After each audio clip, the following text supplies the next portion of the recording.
Terpantas, terkini dan sahih. Bila-bila masa, di mana jua. Berita di jari. Subscribe YouTube Bulletin TV3. Assalamualaikum dan salam sejahtera. Terima kasih memilih Buletin Pagi. Saya Fatin Hamimah Yusof. Tajuk utama hari ini. Majlis Tertinggi UMNO sebulat suara pertahan Kerajaan Perikatan Nasional Perak.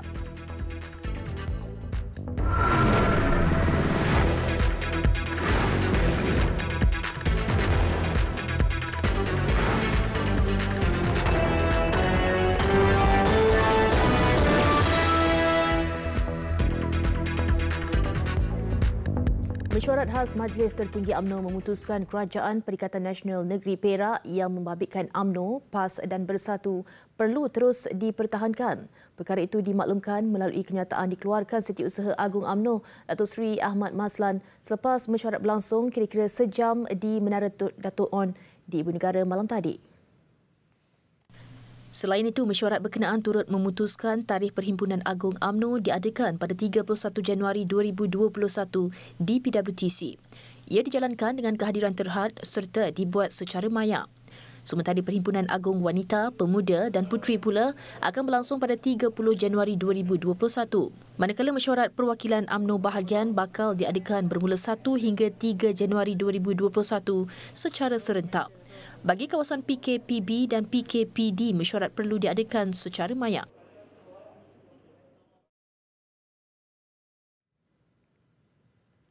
Sementara itu, Majlis Kerja Tertinggi UMNO bersetuju sebulat suara pengerusi Badan Perhubungan UMNO Perak, Datuk Sarani Mohamad, dicalonkan sebagai Menteri Besar yang baru. Datuk Sarani yang turut hadir pada mesyuarat berkenaan enggan mengulas lanjut dan hanya meminta media menunggu siapa yang bakal dinamakan. Sebelum ini, Datuk Sarani disebut-sebut bakal dicalonkan UMNO untuk jawatan Menteri Besar susulan perletakan jawatan Datuk Seri Ahmad Faizal Azumo.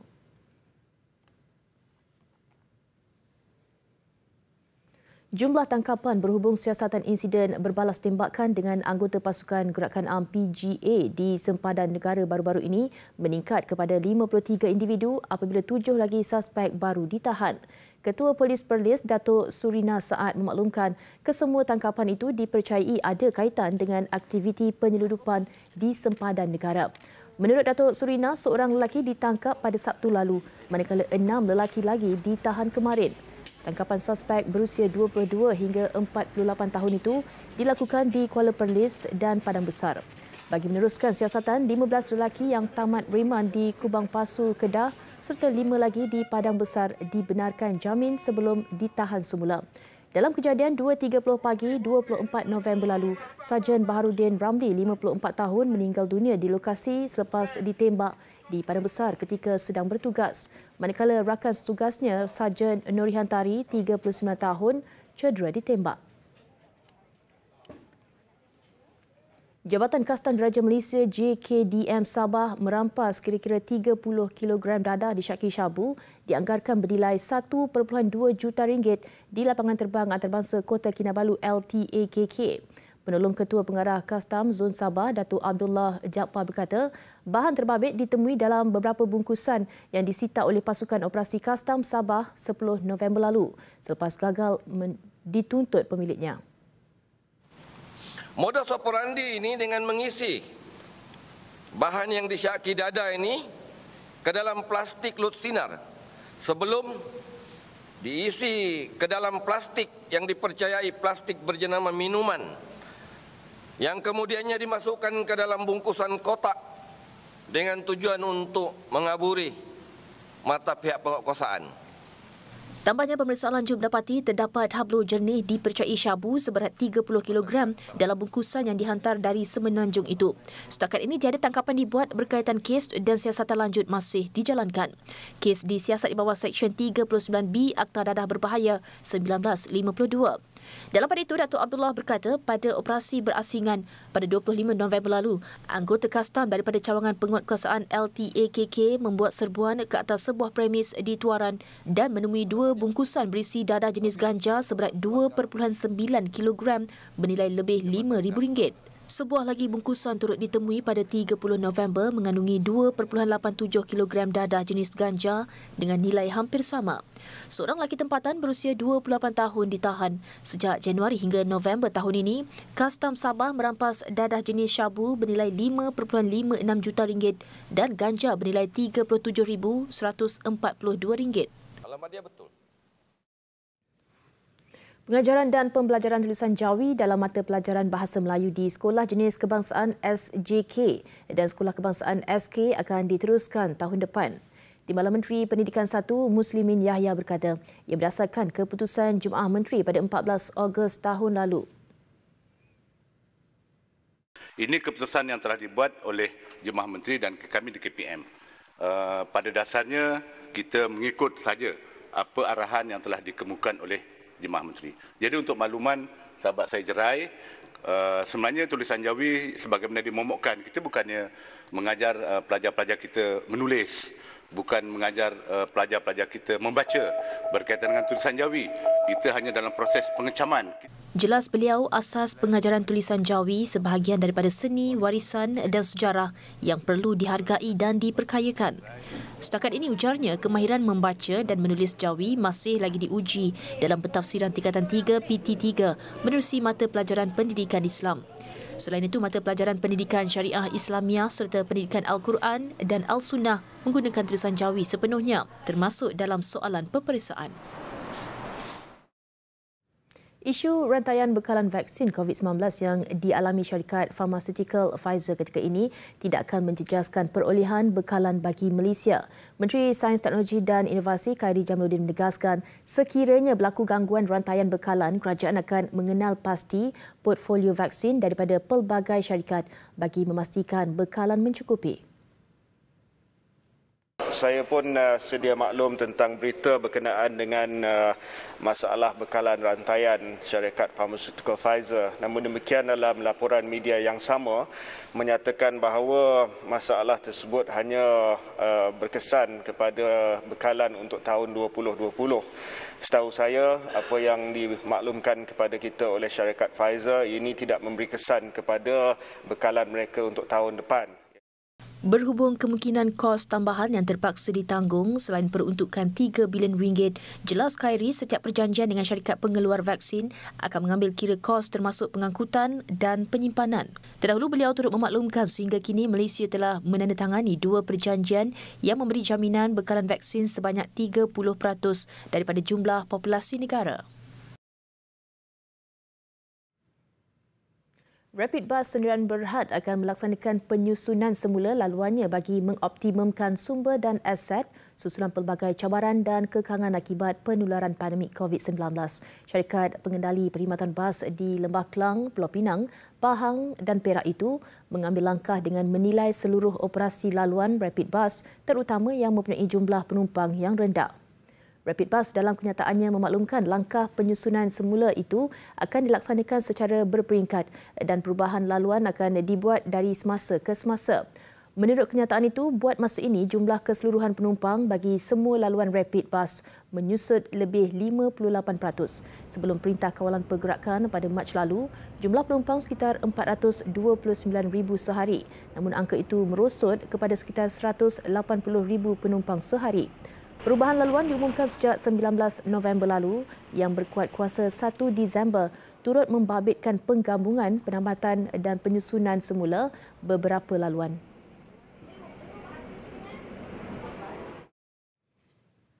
Sokongan keuangan yang diterima pengusaha dan pemandu bas sekolah di Sabah amat bermakna bagi meringankan bebanan golongan ini yang terjejas teruk akibat Perintah Kawalan Pergerakan PKP.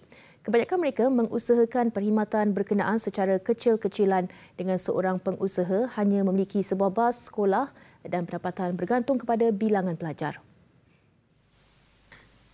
Mereka hilang mata pencarian dan terpaksa menanggung kos pembayaran ansuran bulanan, pemeriksaan Puspakom setiap 6 bulan selain ibu bapa tidak melunaskan bayaran sewaan bulanan. Terima kasih pada kerajaan Malaysia kerana telah memberi bantuan kepada pihak kami bas sekolah yang terjejas pendapatan kami pada masa ini. Mewakili Persatuan Bas Sekolah Bumi Putera Tawau, mengucapkan ribuan terima kasih di atas bantuan prihatin yang telah diberikan kepada kami bas sekolah sebanyak 300 dua kali lah, 600 lah dalam masa 2 kali itu. Jadi kami bagi pihak Persatuan Bas Sekolah mengucapkan ribuan terima kasih. Semoga selepas ini ada lagi bantuan yang seterusnya yang kami akan dapatlah, memandangkan sesi persekolahan sudah ditutup sudah berapa lama. Jadi kami Bas Sekolah memang sudah lamalah tidak beroperasi. Terkesannya adanya pandemik COVID-19 ini, dan kami Persatuan Bas Sekolah terkesan betul di atas pandemik ini selama beberapa bulan ini. Sebelum ini, Lembaga Perlesenan Kenderaan Perdagangan LPKP memperuntukkan sebanyak RM208,200 untuk 357 pemandu bas sekolah di Sabah melalui peruntukan Bantuan Prihatin Nasional BPN. Sejak permohonan dibuka 5 Ogos lalu, LPKP Sabah menerima 347 permohonan dan kesemuanya melalui proses semakan tapisan serta layak menerima bantuan itu. Pihak berkuasa akan memberi tumpuan penguatkuasaan tahap pematuhan prosedur operasi standard SOP bagi mencegah penularan COVID-19 terutama di kawasan banjir susulan kelonggaran rentas negeri bermula semalam.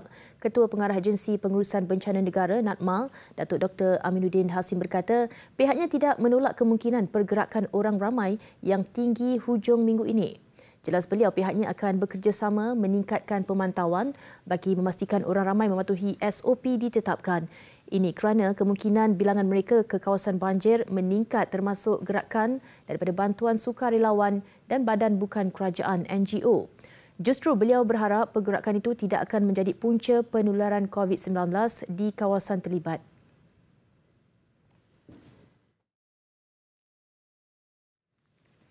Baik, meskipun Perintah Kawalan Pergerakan Bersyarat PKPB diberi sedikit kelonggaran dengan membolehkan orang ramai merentas daerah dan negeri, namun prosedur operasi standard SOP tetap perlu dipatuhi. Pihak berkuasa akan terus memantau tahap pematuhan masyarakat dalam usaha membendung penularan pandemik yang juga musuh utama dunia masa ini. Dan diikuti perincian wartawan kami Raja Amanda Raja Faisal yang turut menyertai operasi berkenaan di sekitar ibu negara. Silakan Amanda. Baiklah, terima kasih rakan setugas. Seperti yang dimaklumkan oleh Menteri Kanan Keselamatan Datuk Seri Ismail Sabri Yaakob berkata, walaupun Perintah Kawalan Pergerakan Bersyarat PKPB di beberapa kawasan dilanjutkan sehingga 20 Disember ini, namun prosedur operasi standard SOP PKPB dilonggarkan. Antaranya, kerajaan mengambil keputusan untuk membenarkan pergerakan rentas negeri dan daerah di seluruh negara tanpa kebenaran polis, kecuali di kawasan Perintah Kawalan Pergerakan diperketatkan PKPD. Selain itu, kerajaan juga bersetuju semua kenderaan dibenarkan membawa penumpang mengikut jumlah kapasiti tempat duduk kenderaan masing-masing. Kelonggaran SOP berkenaan bermula sejak semalam. Pihak polis serta Angkatan Tentera Malaysia juga tidak lagi akan melakukan sekatan jalan raya tetapi lebih memfokuskan kepada tahap pematuhan SOP seperti pematuhan pemakaian pelitup muka dan juga penjarakan fizikal. Bagaimanapun, kerajaan amat berharap agar rakyat menjaga keselamatan diri masing-masing dan mengambil langkah-langkah pencegahan yang ditetapkan. Baiklah, untuk makluman, sebentar sahaja lagi saya akan mengikuti operasi bersepadu Nyah Cemar dan pemantauan SOP COVID-19 bersama pihak PDRM, KKM dan juga JBPM. Difahamkan operasi ini akan dilakukan di 2 kawasan iaitu di daerah Gombak dan daerah Hulu Langat. Baiklah, untuk perincian lanjut tentang operasi ini bersama dengan saya ketika ini ialah Yang di-Pertua Majlis Perbandaran Ampang Jaya, Muhammad Fauzi Muhammad Yatim. Silakan Encik Fauzi. Apa khabar Encik Fauzi? Baik, sihat alhamdulillah. Baiklah Encik Fauzi, boleh tak tolong ulaskan kepada kami semua tentang operasi pada hari ini? Okay, terima kasih. Operasi pada pagi ini diberi nama Operasi Bersepadu yang akan melibatkan anggota bomber, PKD, dia melibatkan PKD Gombak dan juga PKD Hulu Langat. Dan kekuatan selama 100 anggota pada pagi ini. Jadi kita akan beri tumpuan seluruh kawasan APAJ, tetapi juga melibatkan kawasan Gombak dan juga kawasan Hulu Langat. Kerana kita sedia maklum kawasan-kawasan ini merupakan kawasan yang juga dijangkiti oleh COVID-19. Jadi aktiviti disinfeksi pada pagi ini juga melibatkan dua kawasan ini dan juga kita juga menjalankan aktiviti pemantauan berterusan. Walaupun kerajaan telah mengumumkan tiada lagi halangan untuk rentas negeri, tetapi kita telah mengambil inisiatif. Majlis Pembandaran Apan Jaya mengambil inisiatif untuk meneruskan pemantauan dan juga aktiviti disinfeksi bagi memastikan dan juga bagi memutuskan rantaian COVID-19 terus tiada berada di kawasan MPAJ. Itulah inisiatif yang telah kita ambil. Okey, baiklah. Terima kasih Tuan Fauzi untuk perincian itu sebentar tadi. Baiklah, saya kira setakat ini sahaja laporan saya di sini. Saya akan bawakan kepada anda berita dari masa ke masa. Saya Raja Amanda Raja Faisal. Kita kembali ke Cerita Pentas.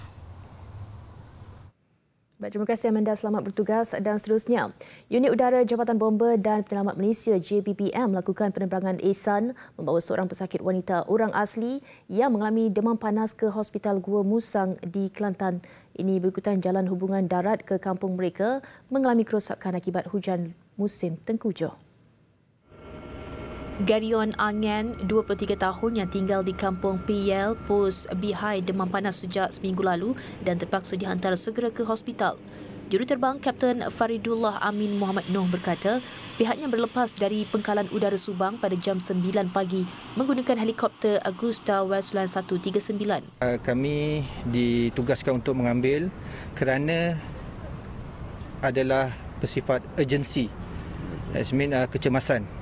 Jika hendak sampai pada perjalanan darat mengambil masa lebih kurang 6 ke 7 jam perjalanan.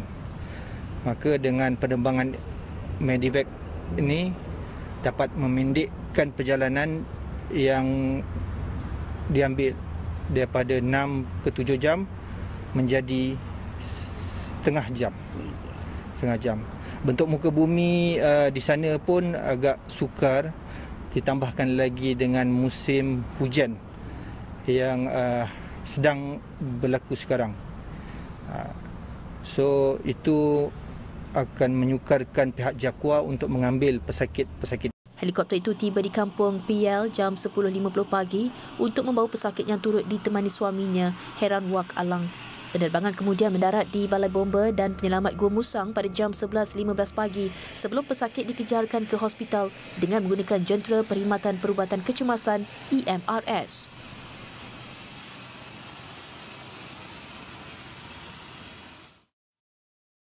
Besar impaknya. Pantas menampilkan prosiding ini secara keuangan maya. Berita di jari. Subscribe YouTube Bulletin TV3. Laporan antarabangsa, angka korban akibat banjir besar di selatan Thailand meningkat kepada 26 orang.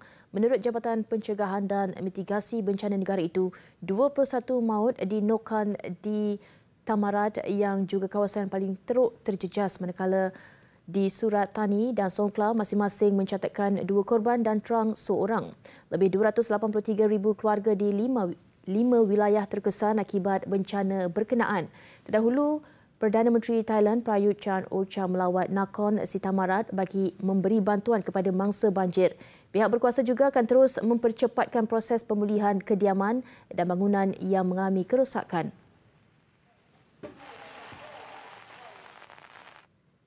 Lapan orang ditangkap di Hong Kong kerana disyaki melanggar Undang-Undang Keselamatan Negara itu dalam satu tunjuk perasaan di sebuah universiti bulan lalu. Menurut pihak polis, tangkapan dibuat selepas perintah Hong Kong meningkatkan tindakan keras terhadap aktivis pro-demokrasi. 8 lelaki berusia antara 16 dan 34 tahun itu ditangkap kerana berhimpun secara haram di Universiti Cina Hong Kong. 3 daripadanya bukan pelajar di universiti itu juga ditangkap atas alasan menghasut pemisahan. Beberapa minggu kebelakangan ini, Hong Kong telah bertindak memberhentikan pengubal undang-undang pembangkang dan memenjarakan aktivis berprofil tinggi antaranya Joshua Wong. Ia termasuk menolak jaminan seorang hartawan media Jimmy Lai, 73 tahun, yang memiliki tabloid anti-pemerintah. Di Australia, pihak berkuasa Queensland menggesa penduduk di pekan-pekan kecil negeri itu untuk berpindah dengan kadar segera. Ia susulan kebakaran hutan yang meribak pantas menjejaskan kawasan sekitar Happy Valley di Fraser Island. Menurut pihak bomba dan kecemasan, tiada jalan lain yang boleh menyelamatkan nyawa penduduk selain berpindah ke lokasi yang lebih selamat. Meskipun lebih 90 kaki tangan pasukan kecemasan giat mengawal kebakaran dengan segala kelengkapan telah digunakan, namun belum ada petanda bencana akan reda. Justru pihak berkuasa negeri juga telah memberi maklumat awal bagi mendapatkan bantuan unit tambahan dari seluruh negara itu. Sehingga kini ribuan orang awam dan kediaman terjejas akibat kebakaran hutan yang melanda sejak pertengahan Oktober lalu. Besar impaknya. Selepas hasilnya, pantas menampilkan prosiding ini secara dalam keuangan maya. Berita di jari. Subscribe YouTube Bulletin TV3. Beralih ke saingan Liga Perdana Inggeris, satu perlawanan berlangsung awal pagi tadi menyaksikan Southampton ceria mengutip 3 mata selepas mencatat kemenangan 2-1 ke atas Brighton. Jaringan sepakan penalti disempurnakan Danny Ings memastikan kemenangan memihak Southampton yang kini melonjak ke tangga ke-5 Liga. Dalam pada itu, saingan Liga Juara-Juara Eropah semakin menghampiri kemuncaknya menerusi aksi terakhir peringkat kumpulan awal pagi esok. Paling sengit semestinya saingan kumpulan H dengan 3 pasukan terikat dengan 9 mata. Dengan Paris Saint-Germain, PSG hampir pasti mara ke pusingan seterusnya apabila dijadualkan bertemu Istanbul Başakşehir. Pertemuan RB Leipzig dan Manchester United paling mencuri tumpuan. Selepas kekalahan 3-1 kepada PSG minggu lalu, United pastinya tidak mahu kecundang lagi. Lebih-lebih lagi, ini aksi penentuan untuk kepusingan kalah mati. Bruno Fernandes terus menjadi taruhan United selepas persembahan cemerlang bintang Portugal itu pada saingan Liga Perdana Inggeris Sabtu lalu ketika mendudukkan West Ham United. Sementara itu, Leipzig mahu membalas kekalahan 5-0 yang dialami pada pertemuan pertama di Old Trafford Oktober lalu. Kelebihan beraksi di laman sendiri mahu dimanfaatkan Leipzig untuk mengecewakan United, paling utama meraih slot ke peringkat seterusnya. Sekian Buletin Pagi, terus patuh SOP dan jaga diri anda. Sama-sama kita cegah penularan COVID-19. Teruskan menonton TV3. Saya Fatin Hamimah Yusof. Salam hormat dan Assalamualaikum.